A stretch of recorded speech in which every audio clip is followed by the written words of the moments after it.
오늘 본문 말씀은 신앙생활에서의 인내와 경고에 대한 내용입니다.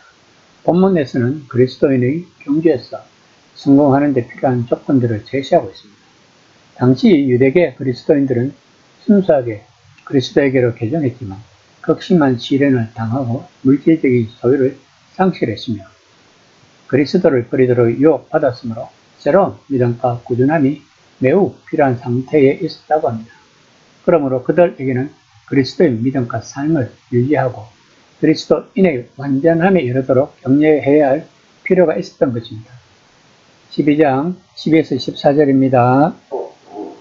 그러므로 피곤한 손과 연약한 무릎을 일으켜 세우고 너희 발을 위하여 곧은 길을 만들어 저는 다리로 하여금 어그러지지 않고 고침을 받게 하라. 모든 사람과 더불어 평안과 거룩함을 따르라.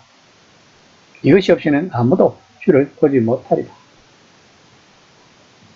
본문 12절에서 저자는 독자들에게 이사야서 35장 3절에서 말한 너희는 맥 풀린 손이 힘을 쓰게 하여라. 떨리는 무릎을 굳세게 하여라. 라고 말하는 사람이 되라고 권면하고 있습니다. 왜냐하면 하나님이 당신 가운데서 새로운 일을 행하고 계시고 당신은 일어나서 그 일을 해 나가야 한다는 것입니다. 그러므로 영적이거나 육적인 결함이 들어설 여지가 전혀 없다는 것입니다. 그러면서 저자는 곧은 길을 이야기합니다. 이 말의 의미는 믿음에서 벗어나는 배교보다는 다리가 삐어 쩔렁거리는 것을 의미합니다.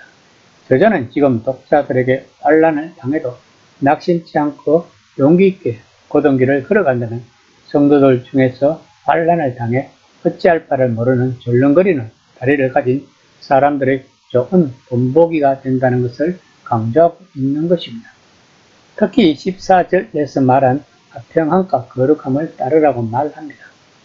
그러나 로마서 12장 18절의 바울처럼 히브리서 저자는 이런 일이 항상 일어나는 것은 아님은 알고 있습니다.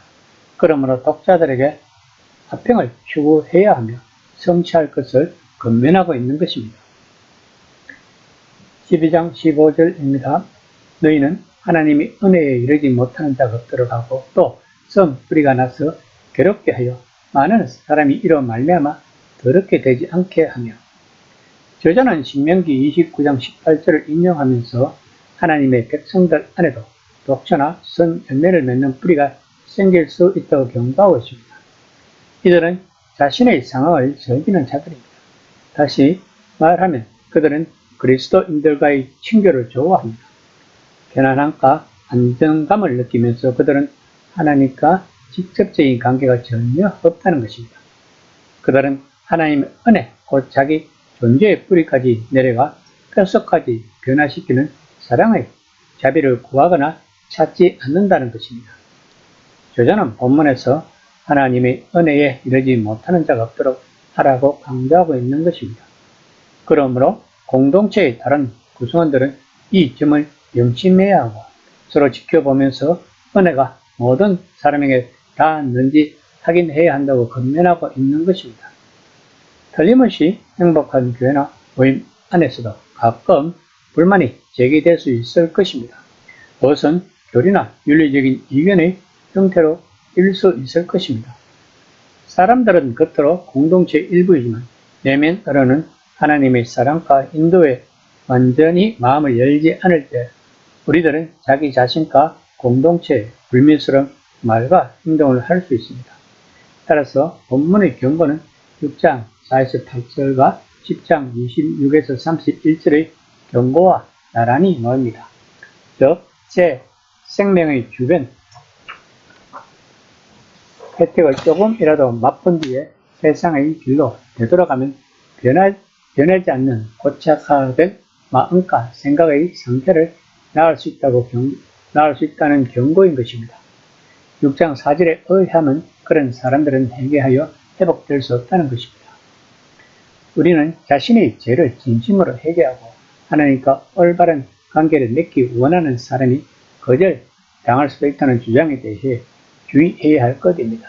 하지만 우리는 그리스도인과의 교제를 즐기지만 거기에 뒤따르는 도덕적 책임을 아무렇게나 대하는 사람도 원하기만 하면 언제든지 돌아올 수도 있다는 생각에 대해서도 똑같이 주의해야 할 것입니다. 즉, 결단과 행동하는 결과가 따른다는 저자는 따른다고 저자는 말하고 있는 것입니다. 12장 16에서 17절입니다. 음행하는 자와 혹 한 그릇 음식을 위하여 장자의 명물을 판 에서와 같이 망명된 자가 없도록 살피라. 너희가 아는 바와 같이 그가 그 후에 축복을 이어받으려고 눈물을 흘리며 구하되 버림받아 되어 회개할 기회를 얻지 못하였느니라. 저자는 창세기 26장과 27장에서 나오는 에서의 예를 들면서 우리의 인격을 잿더미로 무너뜨리는 일을 하고 나서 돌아갈 수 있는 길이 없음을 깨닫게 된다고 경고하고 있습니다. 야곱도 이 이야기에서 결백하게 빠져나올 수 없지만 이야기의 초점은 에서의 어리석음입니다. 즉 장자의 명분을 야곱에게 팥죽 한 그릇에 판 것이었습니다. 야곱은 자신이 에서라고 속여 부와 넘치는 축복을 받습니다. 에서는 뒤늦게 와서 자기에게도 축복해달라고 간청하지만 거절당합니다.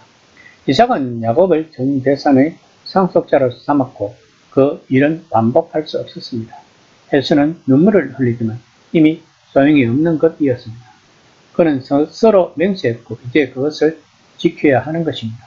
돌이킬 수 있는 길은 전혀 없었고 이삭의 생각을 바꿀 길도 전혀 없었던 것입니다. 즉 회개할 기회를 얻지 못한 것입니다.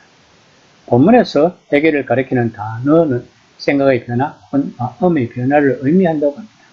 이 단어는 생각을 바꾸려는 에서 자신의 바람을 가리킬 수 있지만 이삭의 생각과 행동을 바꾸려는 에서의 시도를 가리킬 수도 있을 것입니다. 그런데 그런 변화는 불가능하다고 저자는 말하고 있는 것입니다. 즉 회개하여 회복될 수 없다는 것을 강조하고 있는 것입니다. 이 시간 나는 하나님의 은혜를 소중히 여기고 올바른 길을 걷고 있는지 한번 생각해보는 시간이 되었으면 합니다.